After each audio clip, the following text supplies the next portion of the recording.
This really shouldn't be that hard. And in a way, I think the burden should be on the Pentagon to answer the question, not Anthropic. And it's pretty simple, as you said. Do you intend to use AI-generated technology for the mass surveillance of Americans? I think the answer should be clear and is obvious, and it should be no. Do you intend to use these systems powered by AI, autonomous systems, without a human being in the loop on the battlefield in ways that could kill human beings? The answer should be clear. It should be no.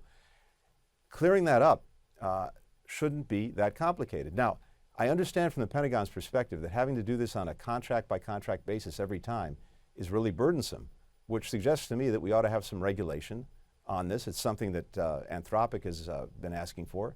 And in fact, again, here, this is a company that, when it comes to, on the one hand, seeing the extraordinary potential and possibility of AI, but on the other hand, being responsible and saying we've got to look at safety, we've got to look at security, we've got to look at risk, we want to encourage that. You were saying earlier, and rightly, the government now is looking at using two very powerful tools to compel Anthropic to do what it wants: the Defense Production Act and this notion that it's a supply chain risk.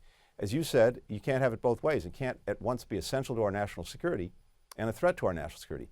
They ought to be able to work this out, but the government really ought to be able to make clear that it doesn't intend to engage in mass surveillance of Americans, and it doesn't intend to use these systems, these lethal systems, without a human being in the loop.